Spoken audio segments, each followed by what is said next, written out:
screen. Can you see my slide deck? I can see it. Oh, good. Okay, excellent. Okay, well, thanks very much, Jason, Bill, Veronica, for having me. Thank you all for showing up tonight or today, wherever you are in the world. This is going to be on Azure Blueprints. And the learning objectives I have for us, I prepared about an hour's worth of content. And at any point in time you have any questions, let me know. And Jason, definitely feel free to stop me because I've got a couple monitors here and it can be difficult to see a scrolling chat screen. I want to spend just a couple minutes with the slides. I want to do 90% of this presentation in demo mode, but I want to make sure we understand the business use case of Azure Blueprints and the high-level workflow. And you'll find, I think, that if you've already done work with Azure Resource Manager deployment templates, and if you've worked with Azure Policy, for example, you're well on your way to mastering Azure Blueprints. By the end of this session, you'll understand how to create, deploy, and track blueprints in a number of different ways. I want to make sure that we cover not only the Azure portal, which is normally the introductory approach, but also how to do the same in Azure PowerShell, Azure CLI, and then how we can integrate Azure Blueprints into Azure DevOps pipelines. All right, Arino. Well, let's see. What do we have here? Session materials, right. The session materials are in GitHub. In particular, the short URL is timw.info/AZB. And if you go out there, you'll find, well, it's just a simple repo that's got the slide deck and the supporting files from the session. A lot of good goodies in there, I think. AZB stands for Azure Blueprints. Whoops. I'm presenting on my home computer, which is a Mac, and I very rarely present on a Mac, so I'm kind of clumsy. I'm not even entirely sure you can hear or see me. I hope that it's the case. Otherwise, I'll be presenting to myself and to my cat. All right, hopefully you see a screen that says Azure Blueprints, and what I want to call your attention to is the sneaky little word preview. Azure Blueprints has been in public preview status for literally years now, to the point where if you've taken any of the Azure certification exams, Blueprints is on most of them. And I don't know if you know this, but Microsoft Worldwide Learning has a policy where they don't cover public preview features. Of course, I asked them what the heck's going on with Blueprints, and their response was, well, Blueprints is a mature enough product to where we include it. So take that for what it's worth. But I also, whoops, sorry about the slides, wanted to call this out here, that of course the preview terms of use state that they're provided as is with all faults and as available and are excluded from SLAs and warranties. Now, if you do find something in the Azure blogs, maybe the Blueprints product team is providing production support. If that's true, let us know, because I don't know that to be the case. There's the traditional disclaimer that under normal circumstances, public preview means you're on your own. The problem statements that go into Azure Blueprints are as follows. How do we track our deployments? I know everything that's deployed in Azure is recorded in JSON, and you can get to those files in the resource groups in your subscriptions, but how do we more granularly control those deployments? We might have a golden deployment of a virtual network, but now we need to deploy that n number of times. Yes, we can fetch the JSON, but we've got different people with different versions of these JSON files. We need consistency in our infrastructure. You might ask, well, we're doing infrastructure as code in Azure DevOps. What else do you want? Well, how about layering beyond just the JSON deployment templates? You might have issues with taxonomic tag inconsistencies, missing tags, misspelled tags, this kind of stuff. You might have deployments that get snuck out to unauthorized regions. There's the question of role-based access control and least privilege security. How can you make sure that you're on top of that? Your security and compliance professionals are probably most concerned with that. And then maybe you're not yet at the point of infrastructure as code and keeping your infrastructure alongside your applications in a pipeline, but you need to do that. How can we solve these problems? It's quite a few headaches. And I think I'd really love to know some of the background at Microsoft about what their opinion of Blueprints are, because it's a pretty cool product. Very cool, actually. And I think that I'm going to make a strong case on how useful it can be for you. And it seems to have gotten enough pickup at Microsoft to where it's nicely documented across the board. In the portal, the REST API definitions seem pretty complete to me. The PowerShell, the CLI support, all that's pretty robust, yet it remains in preview, and at least the portal experience is a little bit non-optimal. More on that in a moment. The things that we can do with Azure Blueprint definitions are the resource groups, of course. That's the fundamental deployment unit in Azure, after all. You can deploy anything in an ARM template, as I'm sure you know. But we can also layer in RBAC role assignments and Azure Policy. In other words, the picture here is that we can create entire deployment environments instead of just a one-off virtual machine or virtual network or AKS cluster, whatever it is. You can define the entire environment of the deployment and track it end to end. We therefore are ensuring consistency in our infrastructure deployments. And as I'm going to teach you, we do have a fairly good integration at this point with Azure DevOps build and release pipelines. The workflow, as I said earlier, is similar to existing Azure technologies, particularly Azure Blueprints. You start your Azure Policy, wherein in Azure Policy you have your draft of your policy, and then you publish your policy and then assign it. It's the same exact thing with Azure Blueprints. Your blueprint starts its life cycle as a collection of JSON documents that you draft, work on, collaborate with your teammates potentially. Then when you're ready to start using a blueprint, you publish it as a version. And then the idea is over time, you'll have potentially a library of blueprint versions, and you may need version 1.5 for this environment or version 2.0 for the other environment, etc. The assignment, I don't really like that word myself. It's a little confusing in a way. An assignment is simply an instance of the deployment where you take a published blueprint and you tell Azure Resource Manager to go ahead and deploy it. And then, as I said, you can track those deployments using all of your traditional Azure tools, from log analytics to monitor, etc. Blueprints also bring to the table a pretty darn powerful locking mechanism. I don't know if you're familiar with resource locks in Azure, where you can apply read-only or do not delete locks at different scopes. I don't know if you can do it at the subscription scope, but you certainly can do locks at the resource group and resource levels. But here in Blueprints, it's actually much more powerful. When you assign a blueprint, you can optionally attach a read-only or a do not delete lock to the entire environment. And you can look at the blueprint as basically being a protector, a protection layer over that entire environment. And what you'll see in a moment is that Azure will put a deny RBAC permission at that scope. So if it's at the resource group scope, everything inside it might be protected against the delete operation, let's say. And it's a deny. And you might have got, if you've got experience working with role-based access control in Azure, you know that ordinarily we human beings can't do anything with deny assignments. That can cause problems where you've got the question of permissions inheritance flowing down through resource groups to resources, and you want to do an override. Normally in a Windows world, you might consider a deny, which would always overcome an allow at that same level. But anyway, you're going to see that Blueprints make use of a very special Azure security principle that I didn't know existed before I learned about Blueprints, where nobody, including owners, I don't care if you're a global administrator in Azure AD, nobody can overcome the lock. And that's by design, because the idea is you'll be doing all of your lifecycle management of the blueprint in the blueprint definition. It's kind of a paradigm change. You know, for example, in Azure AD, you have the Privileged Identity Management, or PIM product, if you've heard of that.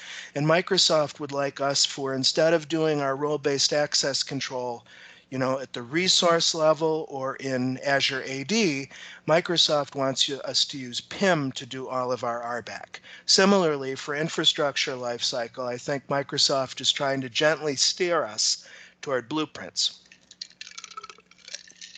Ready for a demo? Let me dump out a PowerPoint. I think we'll begin at the beginning, we'll continue to the end, and then we'll be done, to quote Alice's Adventures in Wonderland. Here we are in the Azure portal, and I'm going to head on over first to the Blueprints area. And once again, if you're familiar with Azure Policy, we have a very similar metaphor here. We've got our collection of definitions and our collection of assignments. It's pretty bare bones. At least Policy has a whole section for monitoring and tracking. This doesn't yet. That goes to what I said earlier, to where this is a strange product. And as much as Microsoft seems to feel it's pretty important, and now they've given the instruction that they've got to have PowerShell and CLI support and all this other stuff, but yet it still seems unfinished in some ways, and it is here, right over here, preview, whatever. That's another discussion. But we'll start by taking a look at the built-in definitions. Of course, you can create your own definitions from scratch. You can build upon the existing templates that Microsoft gives you. So we can hit Create Blueprint here. And we'll see there's a blank blueprint template, what you'd expect, starting from scratch. And then there's a collection of samples. These are pretty interesting. And I want to draw your attention to, there's really three categories that I see here. There's just the basic starter one. The simplest one I've found is this basic networking one that defines the deployment of a virtual network, a subnet, and a network security group. That's the one that we'll proceed with in a moment. But you also see several pre-built templates that are aligned to different compliance certifications, FedRAMP, HIPAA. I'm sure that there's GDPR in here, there's ISO 27001, etc. And that can give you a good head start, because if you're wrestling with those kind of certifications, you're probably wondering, if you're newish to Azure, well, what knobs do I need to twiddle? What switches do I need to flip to make sure that my infrastructure is going to pass those audits? So that's the purpose of those templates. My understanding is that these templates all come from Microsoft's own full-time cloud solution architects, and probably by extension in the Microsoft Partner Network as well. So those are two of the three categories of templates. The third that I see come again from the Azure Solution Architect community. If you're familiar with the Cloud Adoption Framework that Microsoft publishes, they have a foundation template, they've got a migration landing zone template. These again can save you potentially a lot of time and give you some really good tips and tricks, and it's just a baseline environment to start with. You can also go out to GitHub. If we do a search for GitHub Azure Blueprints, you can get all of the source code from those by going out to, it looks like the repo is Azure and then Azure-Blueprints. I actually cloned that for you. In the presentation files that I'm sharing with you, again, the short URL, if you want to go out there now, is timw.info/azb. And what I did is cloned that entire repo in here. Of course, I give attribution. But let me see. No, it's the wrong one. Where the heck is it? Azure Blueprints repo? Yeah, I think it's in there. Like the old Prego pasta sauce commercial. It's in there. There's a lot of stuff in there for sure, including that repo. But anyway, let's come back to the portal. Let's go back to the correct page. And let's select the basic networking VNet so we can kick the tires and see just the high level of how this works. Let's call this Boston Reference VNet. How's that? And optional description. And then again, very similar to Azure Policy, we scope or place the definition at a particular level. And we can do either management group or subscription here. So we can choose I'm going to choose my sponsorship subscription and scope it there. This is going to be where the blueprint is available. Of course, the benefit of the management group is that it's the level above subscription, so you'd then have the blueprint be available to n number of subscriptions. Because this is all JSON anyway, And I'm going to show you some ways to integrate this with source code control.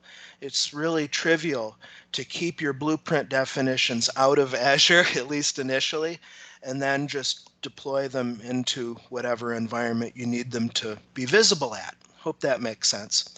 Let's go to the next step. And the individual components of an Azure blueprint are called artifacts. And as you can see in the user interface, you can scope your artifacts at the subscription or the resource group scope. And we've got in this definition, as I said, you've got a resource group definition, an NSG, and a VNet. So the icons tell us that we've got first this resource group, and then the paper references an ARM template, and then we'll see that there's a couple other artifact types that we can choose from. All right, so the artifact type for the resource group, you might be wondering here now, is this going to define a new or an existing resource group? That speaks to the item potency of Azure Resource Manager, which defaults to an incremental deployment mode by default. So if you define a resource group here that's called Boston, let's say, and there's already one when you assign it, it's going to leave it alone unless you do a complete rather than an incremental. But incremental is the default. So what you're going to see here is, depending upon the type of artifact, there's going to be a display name and then the actual resource name when you deploy it. And as you can see, if you're familiar with built-in functions and resource manager templates, you can use some of those. Like in this case, we're doing a concatenation to grab the resource name prefix parameter, and then we're going to add RG to the end of it. And notice here that you can specify that the value should either be hard-coded in the blueprint or it should be specified when the blueprint is assigned. If you want it to be more flexible, then you'd probably want to choose this flag here and just make sure to name the resource group when you assign it. Resource group's going to need a location. Again, you can either hard code that or say that this value should be specified, and then there's just a convenience factor here where you can put in some tags, whatever. Okay, so this is the portal experience. We're trucking on along here. As I said, we've got an artifact type of ARM template. So if we select what's in this starter template here, it's defining VNet and one subnet. And then this is where I meant that this is a little bit non-optimized. Best case scenario, you're going to have all of your definitions in source code control. And I did ask the Blueprints team over a year ago, hey, just in case you haven't been suggested this, it would be awesome to be able to dip into Azure DevOps or any repository from here instead of having to do an import operation where you can pull the file manually from your system, let's say, or even worse, do a Control-A, Control-V to copy and paste. And they took the suggestion. They said it's on their roadmap. Again, it's kind of been a strange situation. I don't know if the pandemic's come into play. I suspect between you, me, and the wall here that JEDI project, the huge contract with the U.S. federal government, might shifted some priorities somewhere. I don't know. That's just speculation. So we've got just a regular old garden variety template here, and then the parameters show up in the GUI here, and the interface is either you specify them when it's assigned, or you can hard code to do an override. So the resource manager template is defining the NSG and the VNet, and then we can hit add artifact. And as I said, there's a couple other options here. We can choose role assignment, for example, to pre-populate role assignment. Simple as that.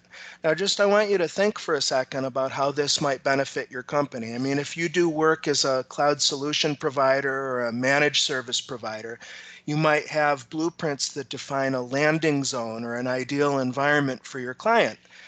And you may want to basically scaffold the entire thing, your best practices as far as the deployment definitions, Azure Policy definitions, and role-based assignment definitions, which could include custom roles, not just built-in roles.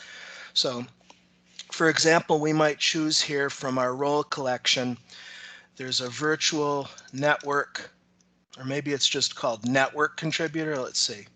Yeah, there's a network contributor built-in role, and we might want to make sure that we have an entry for that here. And then once again, same song and dance about when to populate it. And then lastly, we can come back here and choose policy assignment. And here we can choose custom or built-in, and then we can just filter the list. It's a little bit sluggish over here.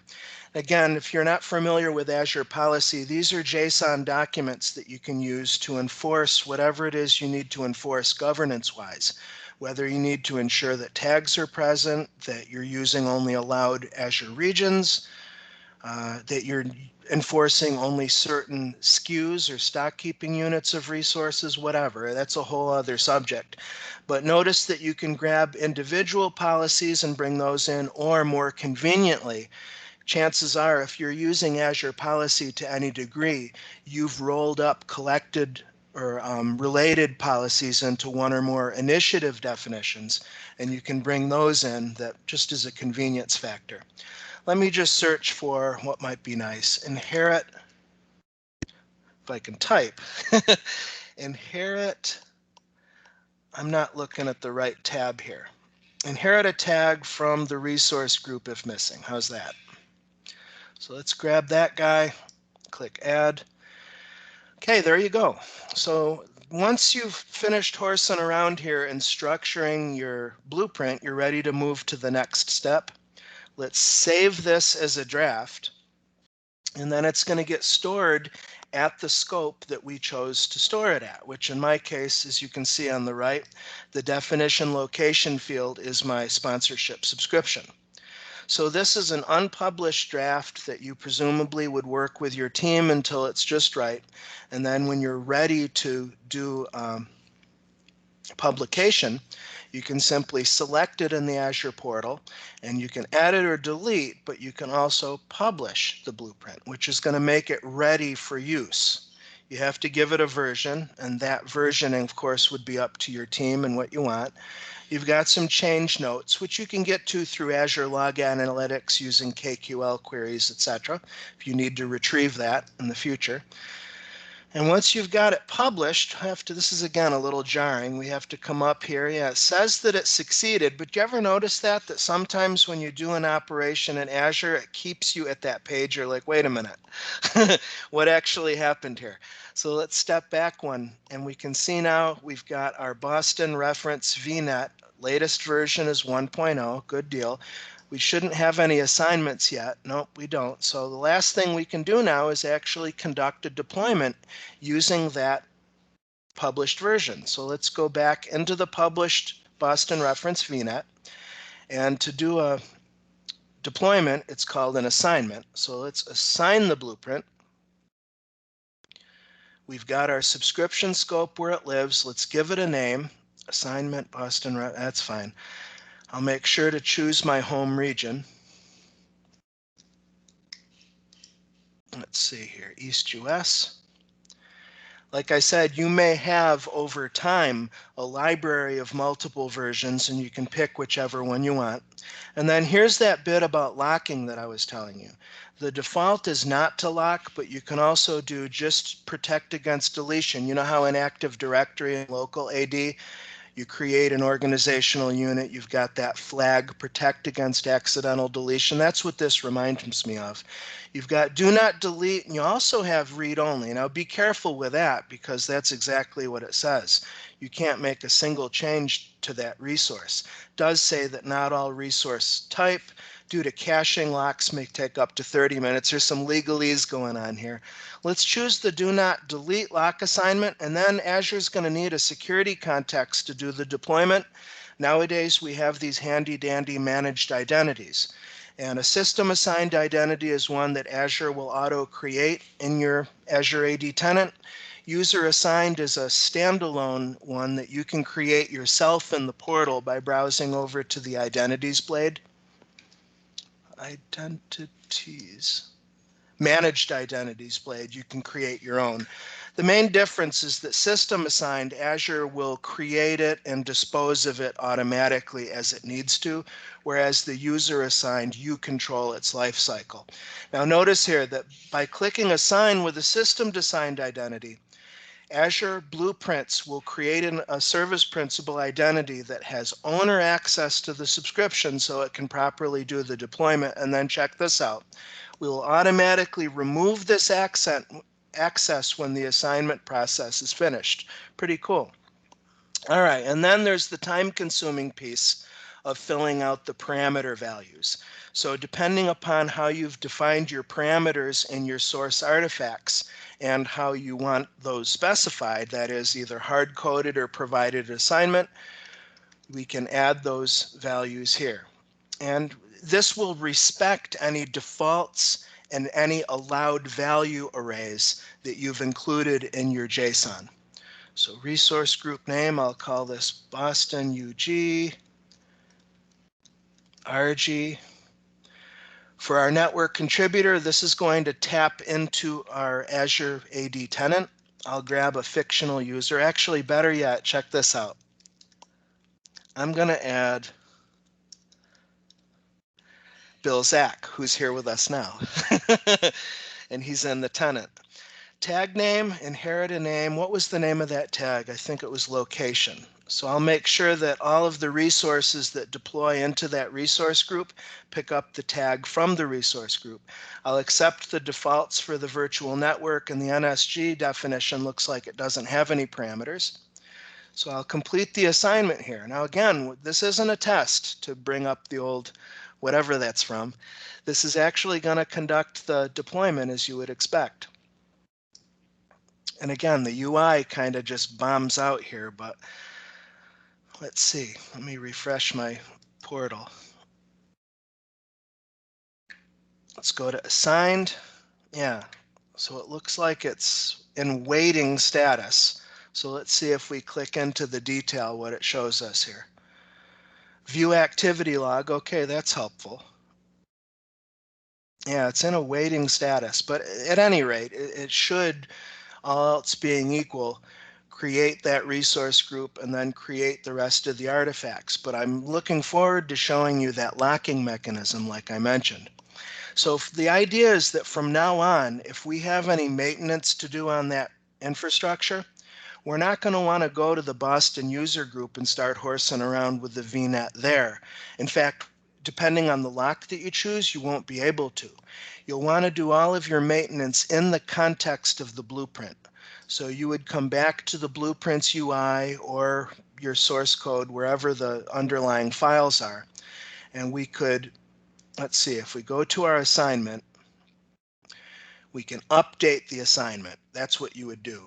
And then you optionally can go right back to the draft level and go through the publish assignment workflow iteratively, however you want to do that.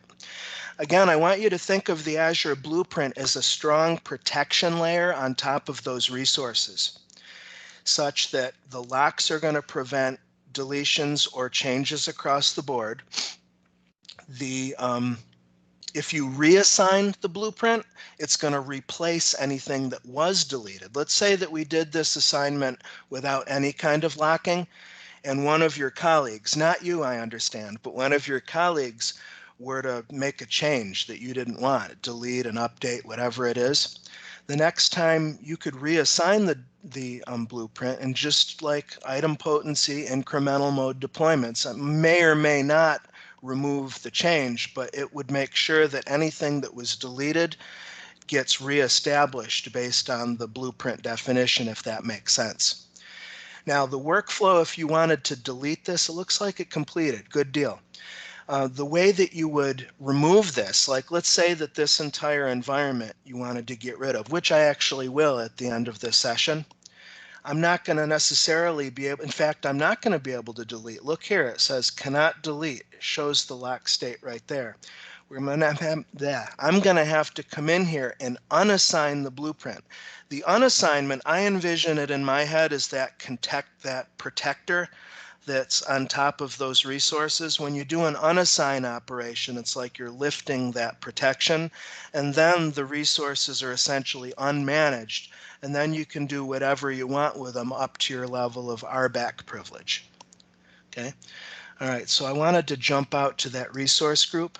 So let's jump out there, and let me show you what that deny assignment looks like, how the lock actually is manifested here.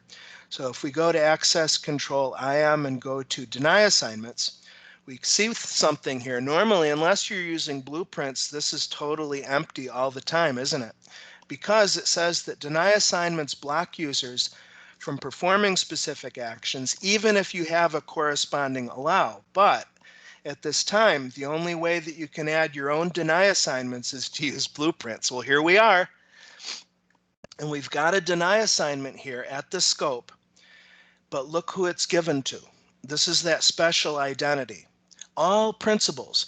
That's analogous to the everyone identity that we have in Windows in local Active Directory. So that's going to affect everybody no matter what your privilege. Pretty powerful.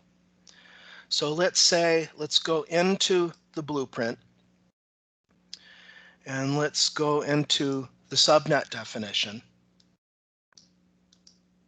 And just for grins, I'll attempt to delete it. Of course, again, this again is bringing up that unfinished aspect that I've mentioned a few times. This is obviously a bug. It should give you a graceful dialogue that you might have expected to see in another context. In the notification, it should give you, this operation is disallowed by a lock, etc. Not a crash screen, but that's what we get. So again, to finish this graphical bit, the idea going forward now is that we can come back and modify the assignment. We can do an unassign. In fact, we can get to that from the context menu here. We can do either an update or an unassign.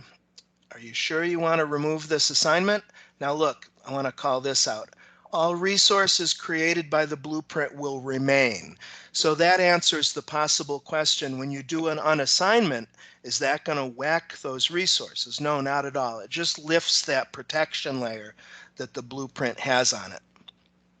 So once it's going to say provisioning state deleting, and it looks kind of scary, but again, the actual resources aren't going to go away. That Boston resource group should remain standing in my subscription. Questions, comments, concerns, curiosities thus far? Anyone? Bueller? Anyone?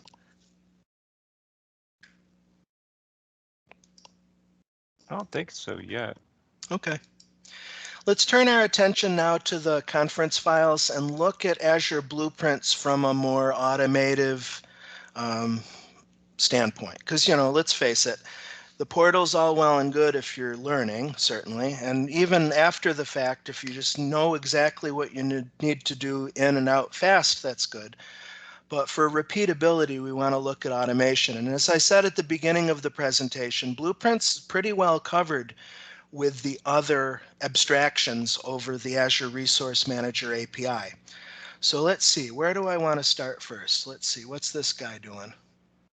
Getting started with Azure Blueprints. Okay, yeah, this is fine. So there's a PowerShell file in the files I've shared called Warner Azure Blueprints. And just as a side note, I'm using a font called Operator Mono. There's a really cool course called VS Pro. It's called vscode.pro.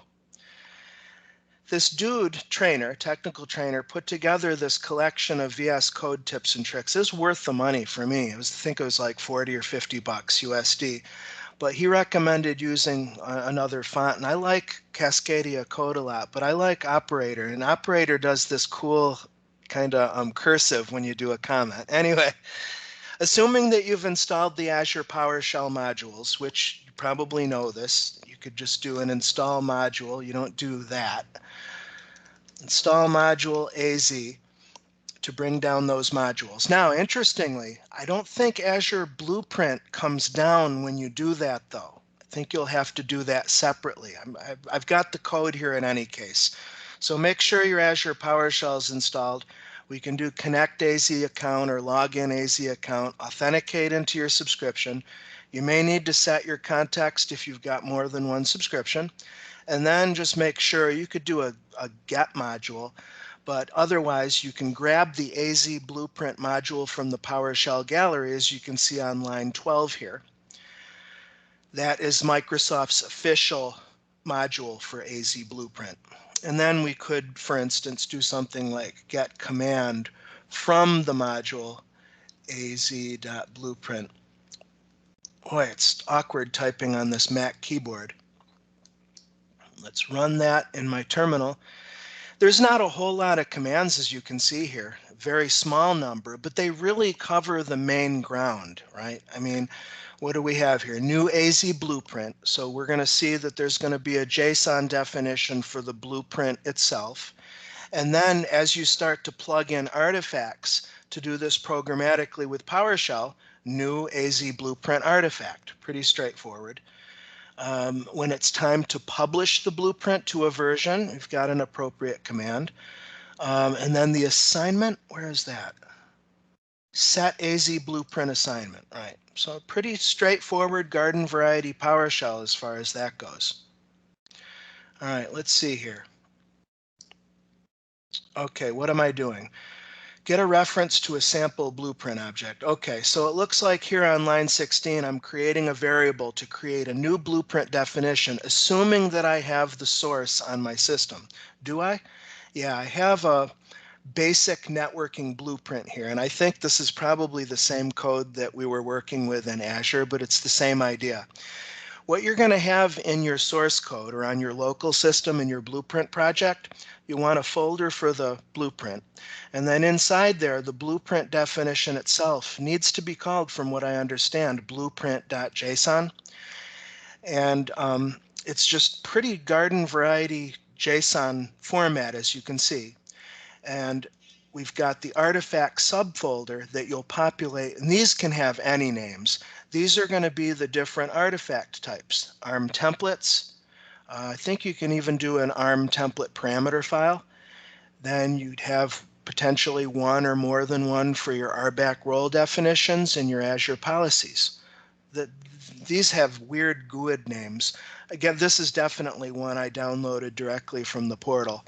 So you can see here we've got JSON with a kind of policy assignment, and this is defining a resource ID of one of my policy definitions. Ugh.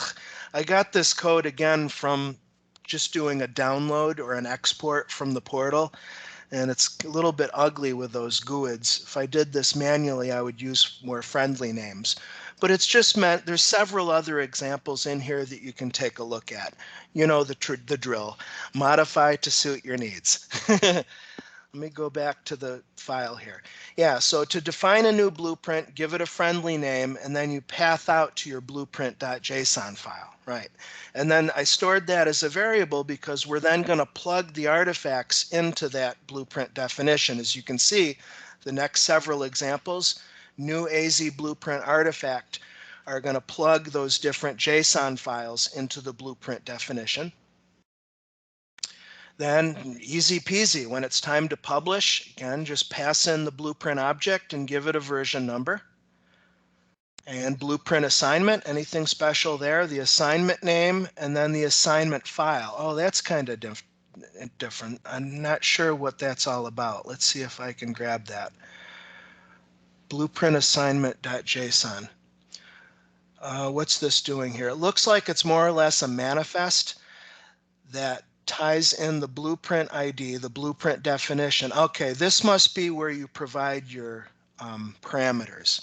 I haven't gotten really deep into this, as you can tell, which is why I'm being a little more tentative with my language.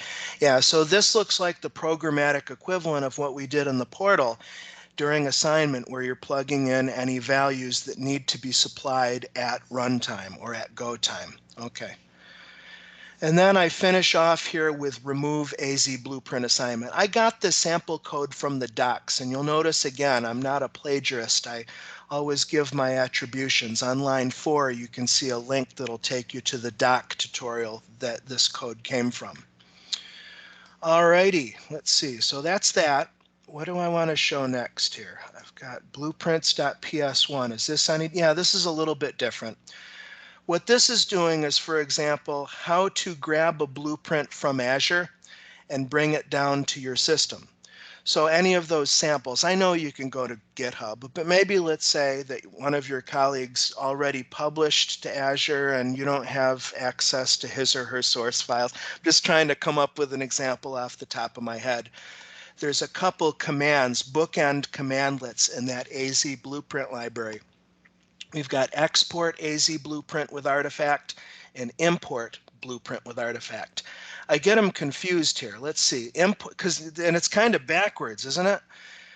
Well, not really. If you think about Azure being your source of truth for your blueprints, I guess export makes sense. We'll use export AZ blueprint with artifact, where you want to grab a blueprint from Azure and bring it down to your system. So on line 14, I'm creating a variable that's going to grab a reference to an existing blueprint in my subscription. That's presumably what's happening on line 14.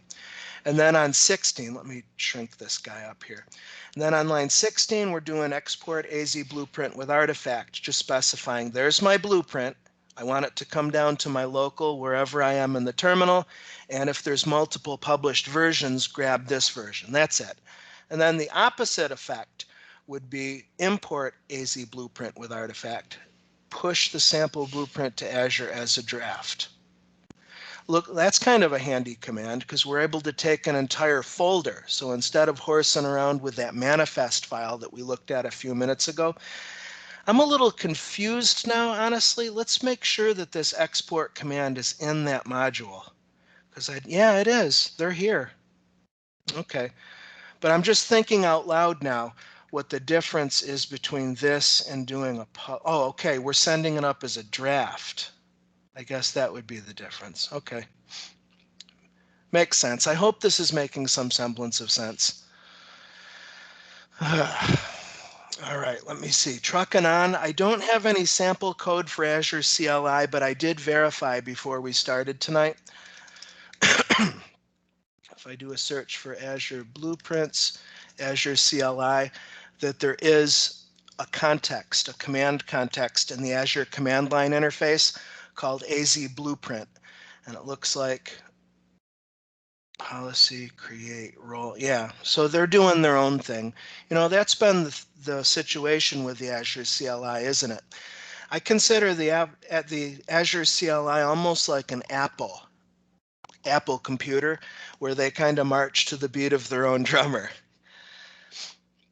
All right, next, if you want to go right down to the ground floor, so to speak, remember that everything in Azure Resource Manager comes down to that fabric of REST API definitions.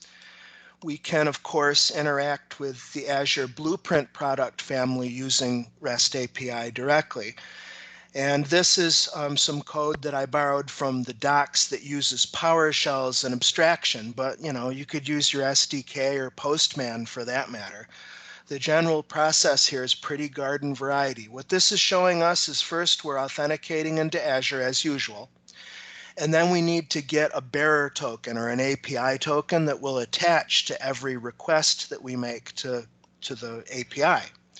So on line 12, it looks like we're building, first of all, our identity in Azure programmatically, and then grabbing that token, and then it's just walking through creating the authorization header. And then I've got a bunch of examples here of making predominantly put calls into the API to create a blueprint, to add artifacts to the blueprint, to publish, all the same stuff. It's just these are the actual underlying naked REST API calls. So the authorization header is going to have your API key, and the body of the message is going to be the JSON itself. I didn't include the JSON here, but if you want to look at sample, it's actually elsewhere in this collection of files I've shared, and it's also in the link of the tutorial itself.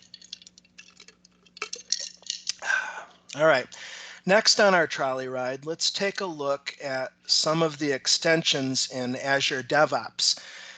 considering that you want to put your blueprint files in source code control and maybe ultimately integrate this into your continuous integration, continuous deployment pipelines. So let me go to my organization. And actually, let me bring out my favorites because there's another repo I want to show you, another project I want to show you.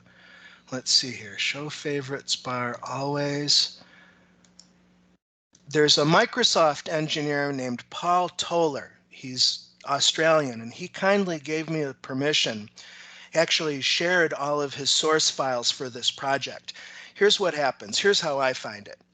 I did a Google search quite a while ago for Azure Blueprints, Azure DevOps. And Paul Toller wrote a really nice LinkedIn article. He posted it there for some reason where he walked through. And he actually did quite a bit of work himself. I think he wrote the Azure Blueprints, he wrote a PowerShell module that, that does Azure Blueprints / Azure DevOps integration. Sorry about this. I think I'm okay.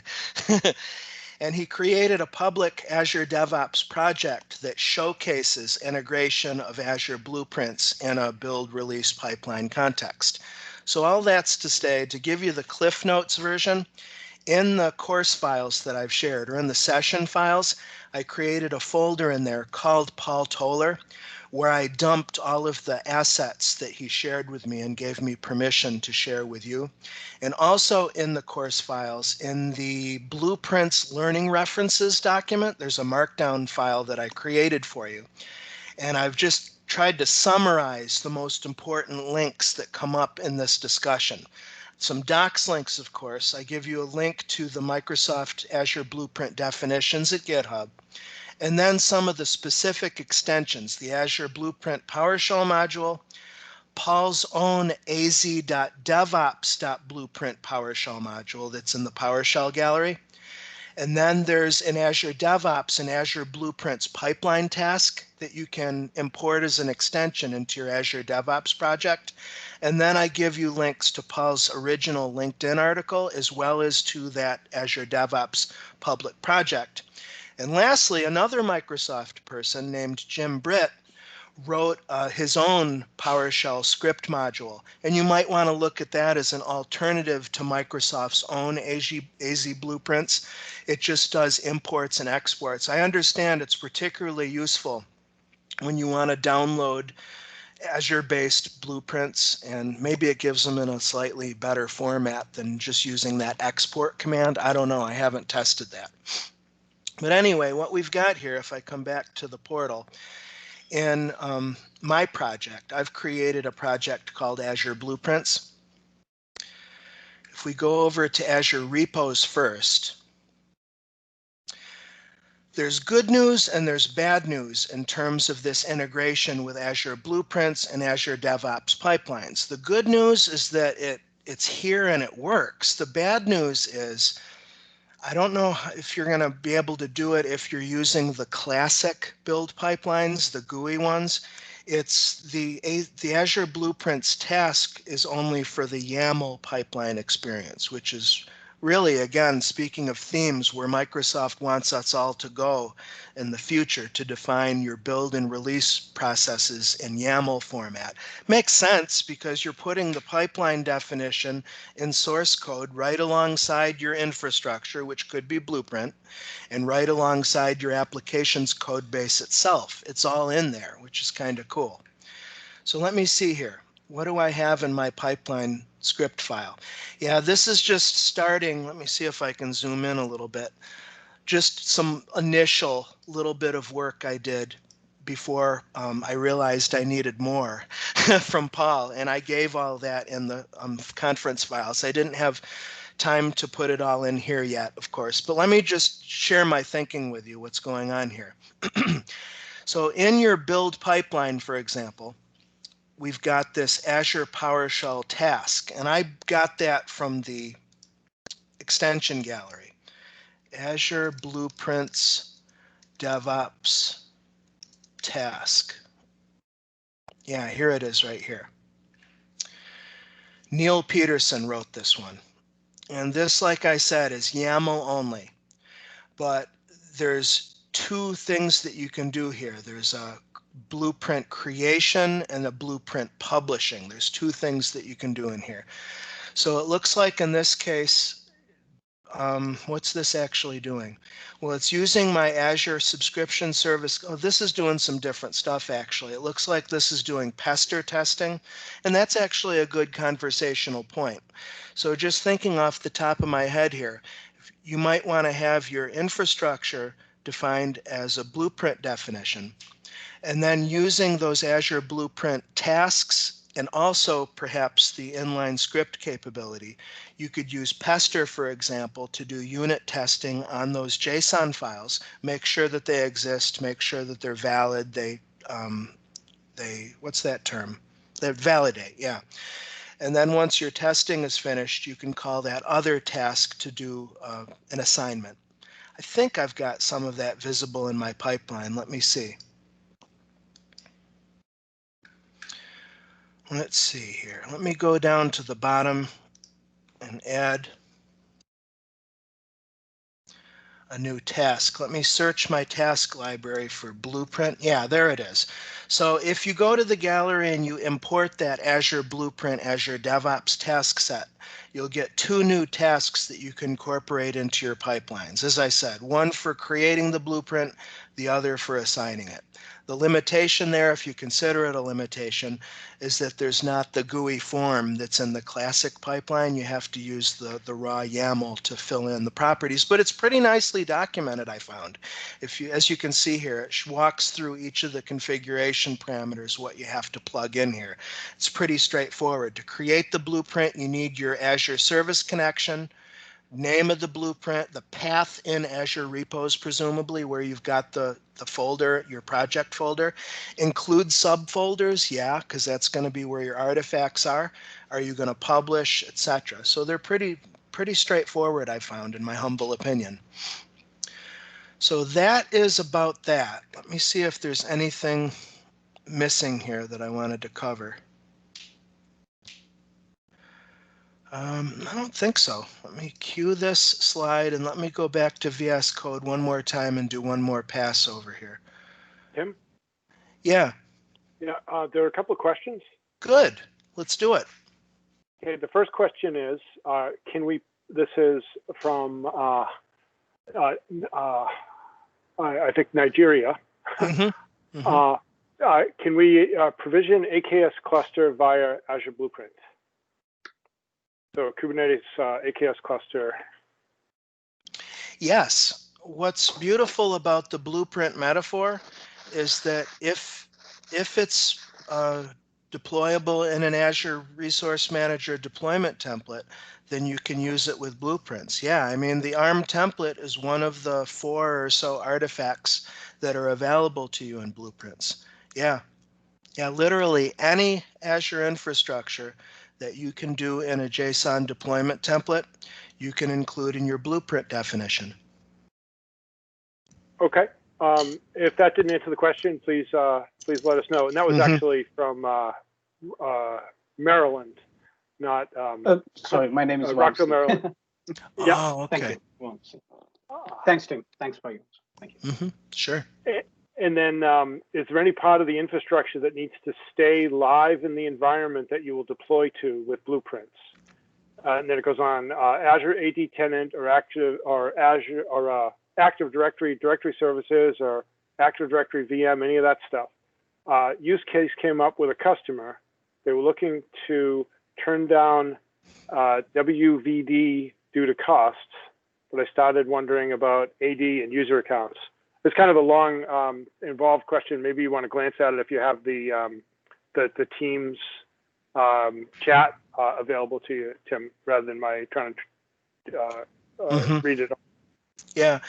Well, some things that came to my mind. I hope I'm striking on at least a couple of the right notes here. I heard dependencies, perhaps, and I heard the question of deployment modes. As I mentioned earlier, the default deployment mode is going to be incremental, which says that, Azure says, so to speak, that I'm going to put these resources in this resource group, and if they're already there, I'm just going to leave them alone. And if they're not there, I'm going to add them. And if the value is changed from what's in the template, I'm going to put what's in the template. You can alternatively do your deployment in complete mode, which says that anything that's in the template is going to go in that resource group. And if there's anything else in there, it's gone, so it's kind of wielding a pretty heavy hammer. As far as other dependencies, yeah, the deployment is going to fail if Azure Resource Manager needs to reach out and touch a particular service, like you mentioned, Azure AD domain services. And if it's not there, if it's not present, then it's, to me, if I'm understanding your question correctly, it's just going to come down to looking at the details of the deployment and seeing what failed and trying to ferret out what it is, that kind of thing. And just to review, all of our deployments are going to take place in the context of a resource group. I don't care whether it was you who did the deployment or Blueprints, it doesn't matter. We can go under deployments in the resource group, and we can see and track specifically every single deployment, and we can... Did this change in the last couple of days? Or maybe it's my screen resolution. Yeah, you normally can look at every single operation and ultimately view the JSON of the JSON and see exactly what happened and grab the template. I don't know if something changed or if it's just my resolution, but this is kind of bugging out on me here. I hope that response made some semblance of sense. So thanks for that, Tim. And Christopher, if you'd like to elaborate or unmute and ask further, feel free. Can you guys hear me okay? Yes. Excellent. Thanks. Thanks for taking the time, Tim. Yeah, so I was speaking to a partner the other day, and they had a customer, and the customer was concerned about the price of WVD, and they wanted to be able to turn down WVD and then turn it up whenever they needed it. And my concern, I was thinking Blueprints, and I was thinking like infrastructure as a code, but I was wondering about the users and kind of, can Blueprints build out Active Directory, and would you then import users and things like that? That's kind of where my question was headed. Or is that need to be there, kind of like ASR, right? When they do ASR, you should have a virtual machine that's a domain controller in the failover site, always there for testing purposes and things like that. So that's kind of what I was thinking about. And you did kind of touch on it with the different implementation strategies, but kind of getting into, do you need to have a tenant, or could you build a tenant out with Blueprints and stuff like that? Okay. Yeah, let me answer what I think. I heard two things there. First, you mentioned about a Windows Virtual Desktop being too expensive. So is it possible to scale it down and scale it up? And I haven't done that with WVD, but I've done that with several other Azure services. And what I would recommend you consider is maybe using either Azure Functions or Azure Automation runbooks, to where you can programmatically, and on a schedule or on some other event, some other trigger, you can do that. Of course, there's going to be limitations. If you're using a particular service level and then you want to, during off hours or whatever, scale down, if you're using features that can't be scaled down, that could be a blocker. But as long as you have some wiggle room, I found that's a nice solution for cost savings. Now, the directory thing's a bit trickier because, I mean, that's really the top of your hierarchy. You've got your Azure AD tenant and then your subscriptions that trust the tenant. It seems you could deploy a tenant with a blueprint, it seems to me, but shifting that context, because, the blueprint has to live somewhere, and you've got the management group and the subscription is your only scope. Yep. So I don't think I wasn't expecting a full answer, because this is kind of an out there use case, but I just felt that there was a lot of value if you could do something like this, because I felt like it was something along the lines of DevOps, right, where you're spinning out a whole development environment only when developers need it.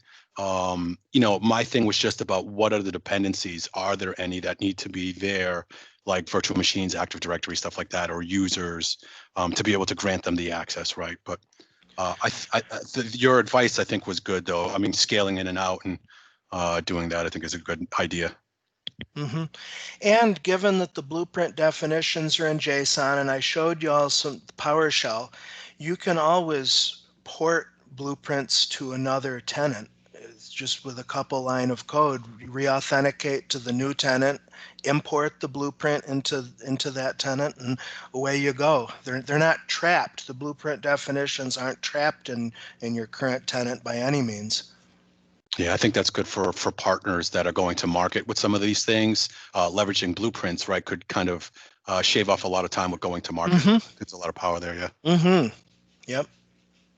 Great. Thank you again, Tim. I didn't realize it was you until I heard your voice, and then I got the Pluralsight, and I was like, oh my God, look who it is. Pleasure speaking with you. Likewise, that's such a humbling thing. Thank you. And it's kind of shocking, like at a conference or something. I remember, when's the last time we've been at a conference in person, But I introduced myself to somebody and he's like, oh, I knew who you were by your voice. It's like, whoa. It's humbling. It's gratifying. Thank you. Oh, that's great. Yeah. Cheers. Cheers.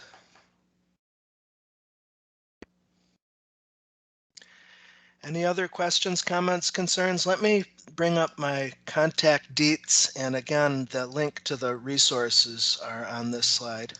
There we go. And my Twitter's open, my DMs are open. You don't have to follow my account if you want to get in touch that way or through my website. It's all good, as they say, whoever they are.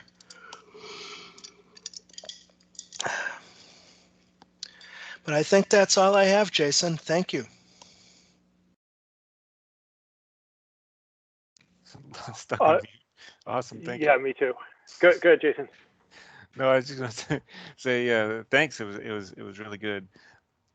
So one of the drawbacks, well, this is kind of off topic, but one of the drawbacks to the virtual thing, the events, are that we're like doing things behind the scenes, trying to keep things going in social media and all this stuff.